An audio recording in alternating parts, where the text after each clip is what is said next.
नमस्कार साथियों, मेरे YouTube चैनल पर शिक्षा विभाग से संबंधित नवीनतम अपडेट्स पाने के लिए सब्सक्राइब कीजिए, बेल आइकन को प्रेस कीजिए और ऑल नोटिफिकेशन को ऑन करके रखें, जिससे नवीनतम अपडेट्स आपके मोबाइल पर तुरंत मिल सके। साथियों, पुरानी पेंशन योजना OPS 1 अप्रैल से ही लागू मान ली गई है और NPS फंड का पैसा नहीं आने से कोई असर नहीं होगा। साथियों, ये इसलिए लिखा है क्योंकि न्यू पेंशन स्कीम फंड में जमा 39,000 करोड़ रुपए लौटाने से PFRD ने मना कर दिया है और उन्होंने कहा है कि ऐसा कोई प्रावधान नहीं है। ये सूचना कल चल रही थी और इसके संबंध में जो अपडेट आए हैं उसके अनुसार अब NPS फंड का पैसा नहीं आने से कोई असर नहीं होगा और जो पुरानी पेंशन योजना है वह 1 अप्रैल से ही लागू मान ली गई है। साथियों, पुरानी पेंशन योजना के संबंध में जो विस्तृत अधिसूचना का ड्राफ्ट है वह भी बिल्कुल तैयार है और कैबिनेट व राज्यपाल से मंजूरी की प्रक्रिया इसके संबंध में जारी है। और इसके संबंध में ही साथियों कल जो न्यूज़ चल रही थी और उस न्यूज़ के अकॉर्डिंग कर्मचारियों के मन में काफ़ी सवाल उठे हैं और उन सवालों के जवाब जो वित्त विभाग ने दिए हैं वे क्या क्या है और इन सभी चीज़ों की जानकारी आज के इस वीडियो के अंदर है। तो आप वीडियो को शुरू से अंत तक जरूर देखें और यदि आप हमारे चैनल पर नए हैं तो चैनल को सब्सक्राइब करके रखें, जिससे कि इस प्रकार के जो अपडेट हम आपके लिए लेके आते हैं वे आपको सबसे पहले प्राप्त हो। साथियों, पुरानी पेंशन योजना यानी हमारी OPS और NPS फंड का पैसा नहीं आने पर भी कोई असर नहीं होगा क्योंकि 1 अप्रैल से लागू मान ली गई है OPS और विस्तृत अधिसूचना का ड्राफ्ट तैयार है।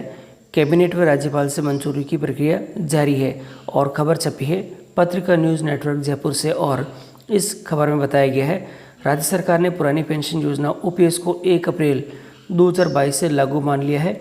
इसी आधार पर विभाग ने OPS बहाली के लिए वर्ष 2004 के बाद नियुक्त कर्मचारियों से न्यू पेंशन के लिए कटौती बंद करने का आदेश भी जारी कर दिया है और OPS बहाली की विस्तृत अधिसूचना का ड्राफ्ट तैयार हो गया है, जिसमें 1 अप्रैल से ही OPS की बहाली मानने का प्रावधान है और कैबिनेट व राज्यपाल को मंजूरी के बाद अधिसूचना शीघ्र जारी कर दी जाएगी। तो साथियों, यहाँ बहुत बड़ी अपडेट है कि कैबिनेट और राज्यपाल की मंजूरी के बाद ये जो इस OPS के संबंध में जो महत्वपूर्ण अधिसूचना है वह जारी कर दी जाएगी और वित्त विभाग के अधिकारियों ने स्पष्ट कह दिया है। देखिए, यहाँ लिखा है कि पेंशन विनियामक विकास प्राधिकरण PFRDA के NPS फंड का न लौटाने के जवाब से कर्मचारियों को 1 अप्रैल से OPS का लाभ देने पर कोई असर नहीं होगा। तो ये बहुत बड़ी अपडेट है कि कोई फ़र्क इसमें पड़ने वाला नहीं है, सभी कर्मचारियों के लिए OPS ही रहेगी और PFRDA से NPS फंड वापसी के लिए विधिक प्रक्रिया शुरू हो चुकी है और विधिवत अधिसूचना जारी होने के बाद ही शुरू हो पाएगी। अभी तक कोई पत्र लिखा गया था जो वह बजट घोषणा के संबंध में केवल सूचनात्मक था और PFRD ने जवाब में केवल NPS के कानूनी प्रावधान का हवाला दिया है। वित्त विभाग के अधिकारियों का कहना है कि PFRD के जवाब में जो कहा गया है वह कानूनी प्रावधान तो सरकार को पहले से ही पता था। इस जवाब को लेकर शुक्रवार वित्त विभाग में अधिक अधिकारियों में चर्चा भी रही है। कुछ कर्मचारी संगठन भी PFRD से कोई जवाबी चिट्ठी से भ्रमित हो गए हैं।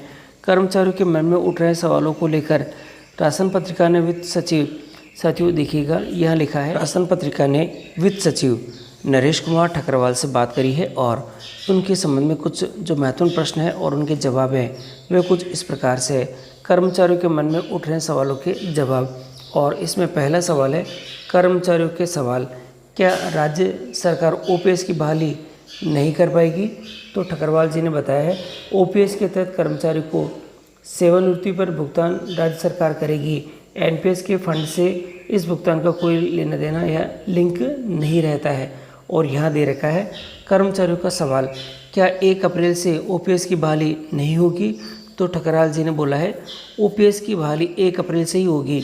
विस्तृत अधिसूचना में OPS बहाली की यह तारीख तय ही है और इसके अंदर यही बता रखा है। और इसी के साथ ही कर्मचारियों का सवाल यह है तीसरा कि क्या मुख्यमंत्री ने OPS बहाली की बजट घोषणा करके कर्मचारियों को भ्रमित किया है? तो वित्त विभाग का आंसर है PFRD ने NPS फंड लौटाने का जवाब नए में आने वाला है और यह पहले से ही आभास था। अधिसूचना जारी होने के बाद NPS फंड वापस लाने की विधिक प्रक्रिया शुरू होगी। तो साथियों, किसी को अब घबराने की जरूरत नहीं है क्योंकि ये जो जानकारी थी केवल एक नाम मात्र की थी और जो विस्तृत दिशा निर्देश है और इसी की सूचना जो एनपीएस के संबंध में और ओपीएस बहाली के संबंध में जो अधिसूचना है वह भी शीघ्र जारी होने वाली है। केवल जो ड्राफ्ट है वह भी तैयार है, यानी हमारा जो विस्तृत जो अधिसूचना का जो ड्राफ्ट है तैयार है, केवल कैबिनेट और राज्यपाल की मंजूरी की ही इंतजार है। अब देखना है कि इसके संबंध में जो विस्तृत अधिसूचना का ड्राफ्ट है वह क्या आता है। तो साथियों, इस ओपीएस के संबंध में जो इस प्रकार की खबरें आ रही है और इनके अपडेट पाने के लिए आप हमारे टेलीग्राम ग्रुप से भी जुड़ सकते हैं, लिंक डिस्क्रिप्शन बॉक्स में उपलब्ध है। और यदि आपने हमारा चैनल सब्सक्राइब नहीं किया तो चैनल को सब्सक्राइब कर ले, जिससे कि इस प्रकार के जो अपडेट्स हैं आपको निरंतर हमारी तरफ से प्राप्त होते रहे।